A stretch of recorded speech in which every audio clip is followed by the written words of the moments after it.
Hello, YouTube stackers. This is ST with Silver Stacking 101, where we always believe in staying stacked and packed. Stacked with silver, gold, food, ammo, and packed with the means necessary to defend our stack.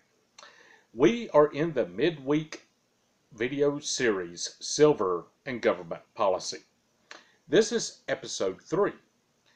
The first episode, we talked about NAFTA. Last week, we talked about going off the gold standard. Today, we are going to discuss H-1B visas. Granted, these do not affect as many people as the prior two policies, but all represent an attack by the federal government on the middle class of the United States. There's a reason it's being done. We're covering that reason on the weekend video series, The Economics of Silver. This weekend, we are going to discuss the coming economic form unlike anything the world has ever seen. We are conditioned to think of different ways, different economic models as a continuum between capitalism and communism. There is another form of economic model out there. We are going to discuss it. The powers that be are going to take a page from a very old playbook. Here's a hint. They're going to get medieval on our ass. Watch Saturday when we talk about this. But first, let's talk about H-1B visas. H-1B visas started in 1990. I remember the debate very well. I had just started business school and I was really paying attention to issues as they came, trying to glean as much information as possible and develop my own views. Here's the way H-1B visas were sold to us, the American people. And I'm going to use a modern example. Let's say Apple Computers is developing artificial intelligence, which they are. And a scholar in Japan has came up with a revolutionary breakthrough. Apple wants to hire him because he is the only guy that knows this particular information. It's not available in the United States marketplace. Under traditional immigration laws, it will take quite some time to get him to the United States to work for Apple.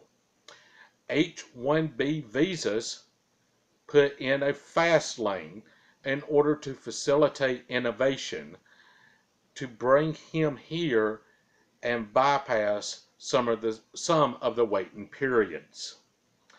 It makes it easier for the scholar to come to the United States to work for Apple in the interest of furthering innovation.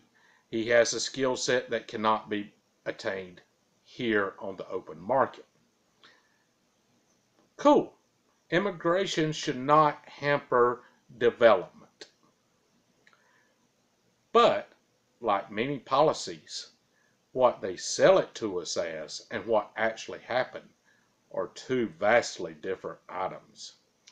Take, for instance, Walt Disney. Disney fired 250 IT employees and employed under H-1B visas contractors, guest workers from India to fill the positions. The Disney employees were offered positions to train their replacements, which is a slap in the face before they were put out on the street. But they're not alone. The University of California, San Francisco, fired 80 IT workers and replaced them with workers on the exact same format. These were not skill sets that were unavailable on the open labor market, they had the employees. It was a cost-saving move.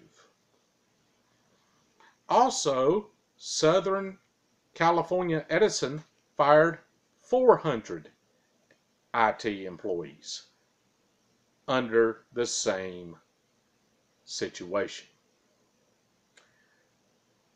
We tell people to go to school, attain a marketable skill, and then corporate America, through their bought and paid for politicians, come up with a way to import labor to undercut residents here. The government does nothing about it. Why? Because the government is owned by big business. I'm a capitalist. I'm all about capitalism. This isn't capitalism. It's an oligarchy. Big difference. Huge difference. As we go through these policies in the coming weeks, how the government has screwed us, the middle class, and plans to screw us much worse than they have already done, it's going to lead us to the conclusion that we need to prepare.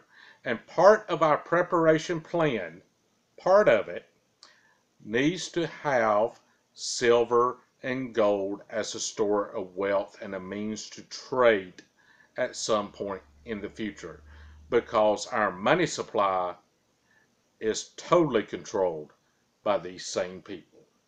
Let me know what you think. Comment, agree, or disagree. I'm sorry. Agree or disagree. Tell me what you think and why you think it. Please give me a thumbs up. Subscribe if you haven't. God bless you. Thank you for watching. And remember, stay stacked and packed.